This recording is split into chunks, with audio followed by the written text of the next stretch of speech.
Bonjour à tous et j'espère que vous allez bien. Aujourd'hui, je vous propose de répondre à vos questions sur Arc-en-Ciel. Je vous avais mis sur Instagram il y a quelques jours un petit onglet questions pour que vous puissiez me poser toutes vos questions à propos d'Arc-en-Ciel. J'en ai souvent en privé et donc j'ai décidé de faire ça en story pour pouvoir regrouper toutes vos questions les plus récurrentes dans cette vidéo. Et donc c'est parti.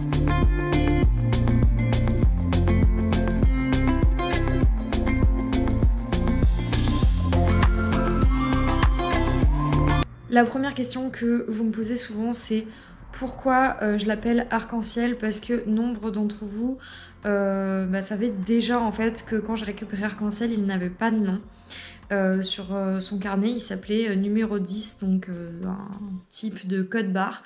Ça se fait beaucoup en Irlande, parce qu'Arc-en-Ciel est né en Irlande, notamment chez les chevaux de course, les chevaux où il y a dans les élevages où il y a énormément de chevaux et donc notamment les élevages de course parce qu'il y a énormément de production à l'année.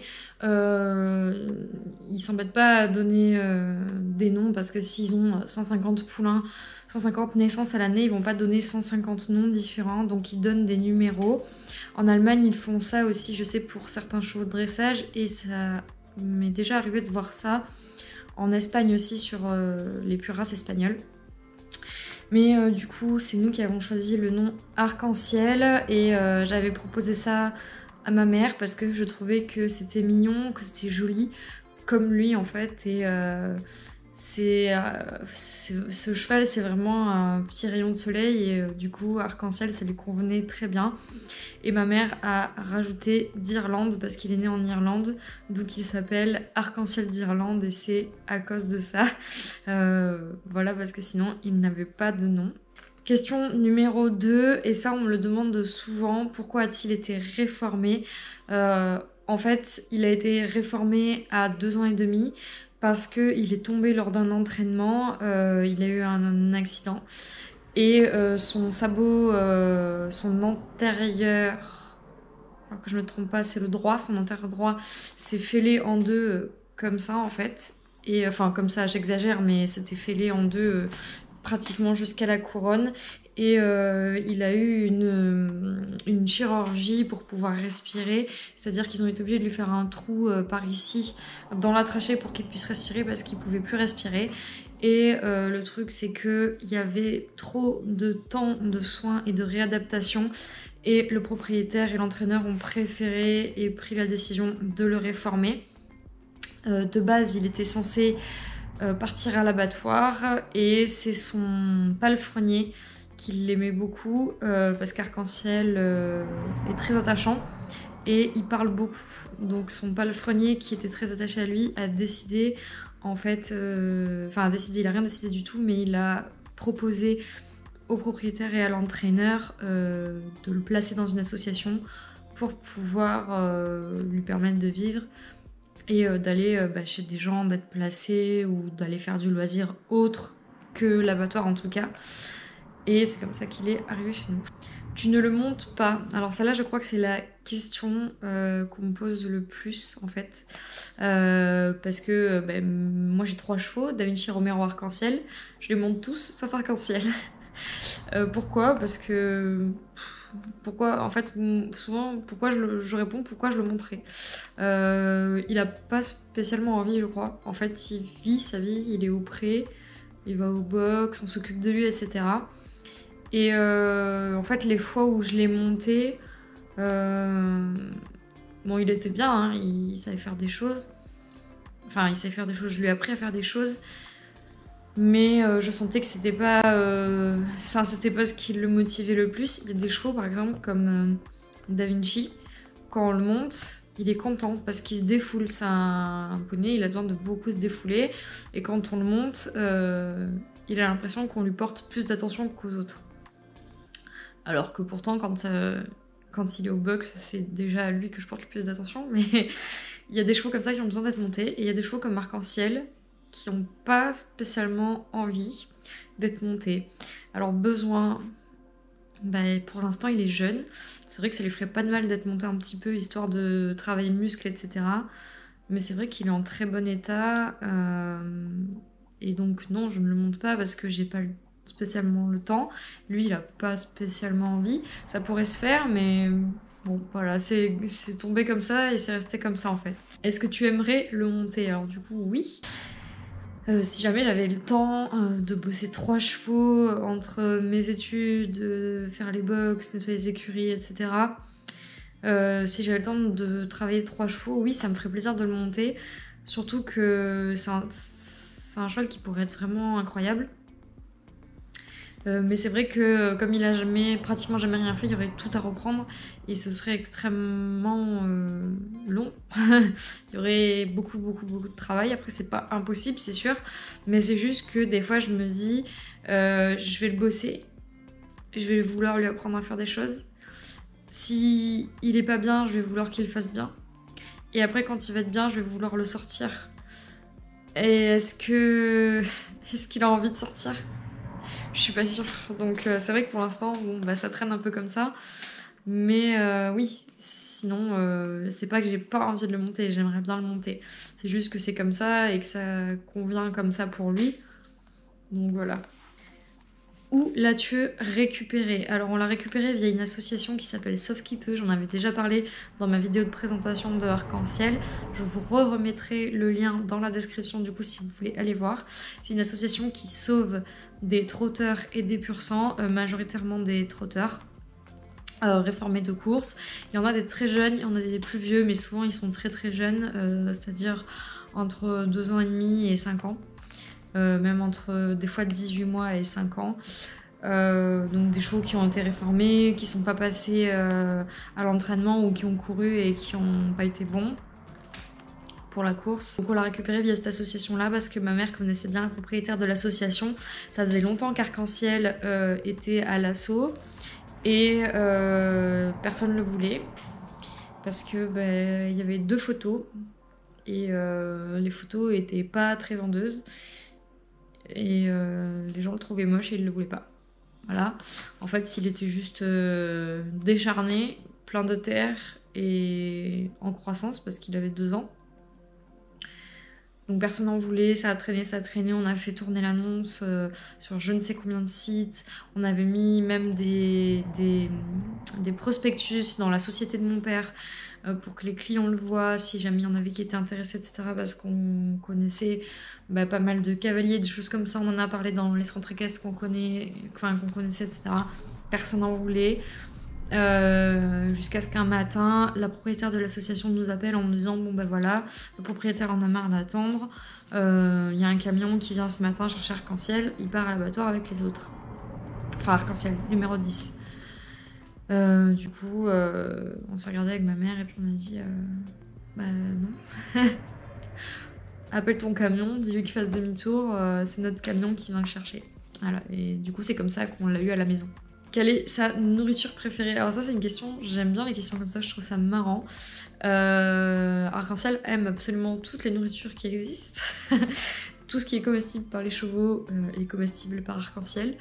Mais son truc préféré c'est vraiment les poires. Autant Romero ça va être plus les carottes, les pommes, Da Vinci ça va être les bananes. Que Arc-en-Ciel il a vraiment eu un gros kiff sur les poires. On s'en est rendu compte le jour où on avait tourné la vidéo challenge où on leur faisait goûter des fruits. Arc-en-Ciel s'était jeté sur les poires, mais alors il avait aimé ça, mais il était complètement fou.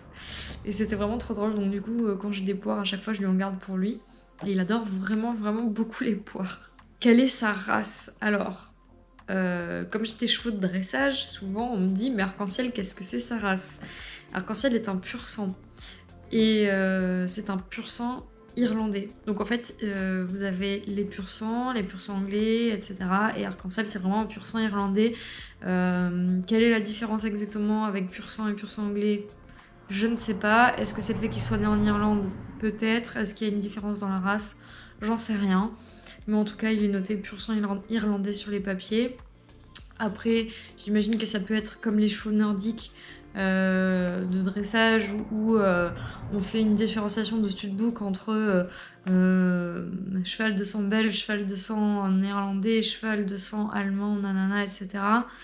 Alors qu'au final ça reste des chevaux nordiques, c'est presque tous les mêmes, c'est juste le nom du studbook qui change.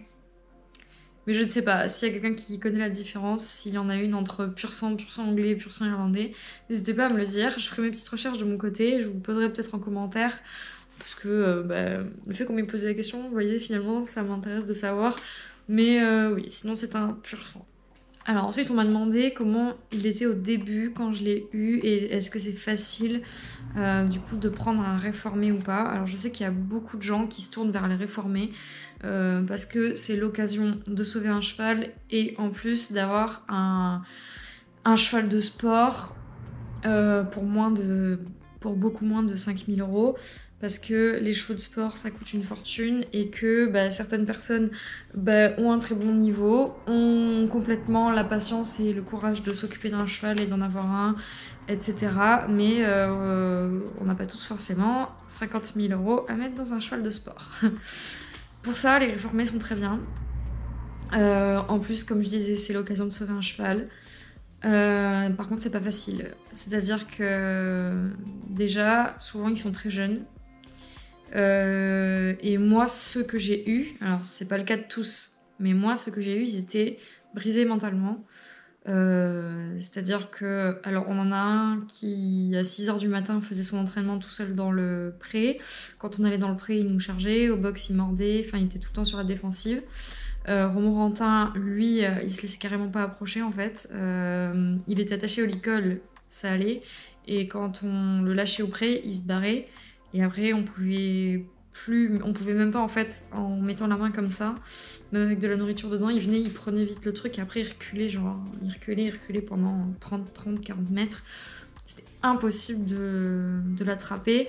Nous, quand on l'a eu, je me souviens, on a mis au moins 15 jours à réussir à l'approcher comme un cheval normal. Nous, on leur donne à manger 2 fois par jour et on allait tous les jours lui poser la gamelle dans le pré, en lui tenant sa gamelle, etc. pour qu'il vienne manger dedans et qu'il voit que nous on est à côté, que ça risque rien, etc. Alors quand c'était un peu différent, il se laissait attraper. Par contre, il se laissait pas du tout toucher. C'est-à-dire qu'on pouvait pas lui toucher la tête, on pouvait pas lui toucher le corps. Il tremblait, vous savez, comme quand ils veulent s'enlever une mouche, quelque chose qui les gêne, quand ils ont peur. Dès qu'on approchait la main de la tête, il levait la tête. On a mis je sais pas combien de temps à pouvoir lui démêler la crinière. Il avait peur des brosses, il avait peur des couvertures. Quand on lui tenait sa gamelle, ça allait, il n'y avait pas de problème pour ça. Mais il a eu d'autres problèmes. Il a été très sensible pendant très longtemps. Il avait des pieds de merde aussi, faut le dire. Hein. Après voilà, ce qui est compliqué quand on prend un réformé, c'est que déjà quand vous le récupérez, il faut faire un check-up vétérinaire pour vérifier s'il n'y a pas des carences, parce que souvent il y a des carences. Enfin, je sais qu'il y en a qui vont tailler dans les commentaires en disant qu'ils sont pas tous comme ça, nanana, etc. Non, ils sont pas tous comme ça, mais c'est quand même une grande majorité. Donc moi, tous ceux que j'ai eu, c'était le cas. Donc je vous dis comment j'ai fait. Après, bon, ceux qui n'ont pas eu ce cas-là, tant mieux pour ces chevaux-là. Moi, c'était pas le cas pour les miens. Donc un check-up vétérinaire pour savoir où sont les carences, donner les compléments alimentaires qu'il faut, les produits qu'il faut pour combler les carences. Être sûr que la croissance et la formation du cheval se terminent bien, parce que souvent ils sont très très jeunes, comme je vous le disais. Et psychologiquement, ils sont souvent un petit peu brisés. Donc il faut être patient, prendre le temps de faire les choses correctement. Quand on les monte, être doux, prendre le temps de réétirer, remuscler, etc. C'est vraiment très important. Voilà.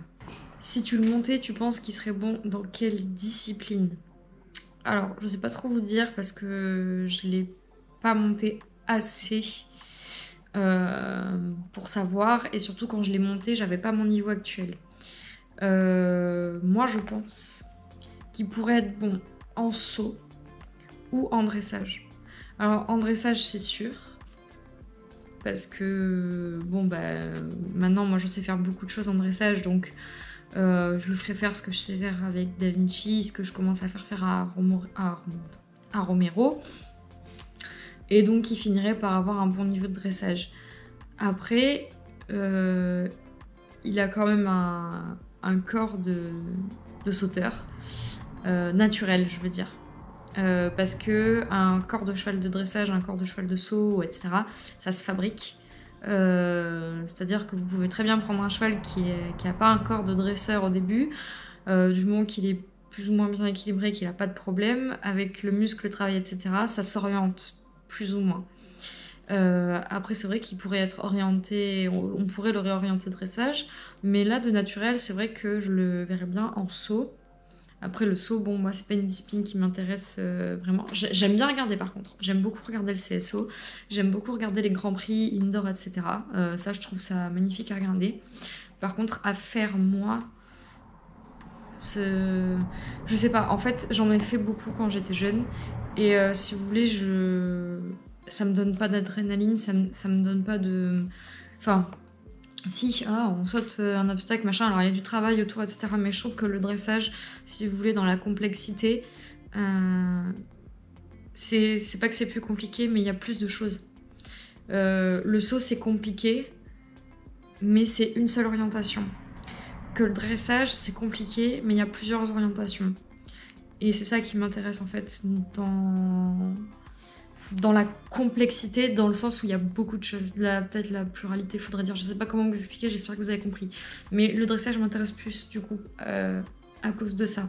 Mais comme je vous disais, j'aime beaucoup regarder le saut. Mais voilà. Oui, Arc-en-Ciel, je pense qu'il serait très bon. Ce serait un très très bon cheval. Genre vraiment un très bon cheval de concours. Mais je pense qu'il a décidé qu'il voulait être tondeuse olympique. Et tondeuse olympique, ça lui convient. La dernière question que j'ai notée, que vous m'avez posée, c'est est-ce qu'il est déjà sorti en concours? Alors non, il est jamais sorti en concours. Je crois qu'il est même jamais sorti tout court, hein, en fait. Hein. Nous, on l'a récupéré et après, il est resté à la maison. Quand on a déménagé, on l'a bougé en camion pour l'amener à la nouvelle maison. Et voilà. Si, il est sorti, il est allé une fois à la clinique vétérinaire parce qu'il avait fait une mauvaise rencontre avec un bébé sanglier, avec un marcassin. Et voilà, c'est tout, il est jamais sorti. Mais franchement, par contre, la dernière fois, quand j'ai fait ma super balade avec Da Vinci, donc c'est ma vidéo juste avant celle-là, je m'étais dit, franchement, ça Arc-en-Ciel, ça serait trop bien de lui faire. Mais bon, il est déjà pas monté, pas travaillé, etc. Alors le sortir en balade en extérieur alors qu'il se laisse même pas manipuler en carrière, voilà. Mais non, du coup, il n'est jamais sorti en concours. Voilà, cette vidéo est terminée. J'espère que ça vous aura plu et que j'aurai pu répondre à toutes vos questions. Si vous avez des questions supplémentaires, n'hésitez pas à me les poser en commentaire. Si vous avez des questions également sur les associations, comment ça se passe, des questions sur les réformés, comment s'y prendre, etc. Nous, on a pas mal d'expérience sur ça avec ma mère. Donc si jamais vous voulez poser des questions sur ça, n'hésitez vraiment pas en commentaire parce que pour le coup, on en connaît un rayon. Voilà, n'hésitez pas à me suivre également sur Instagram et sur ce, je vous dis à la prochaine.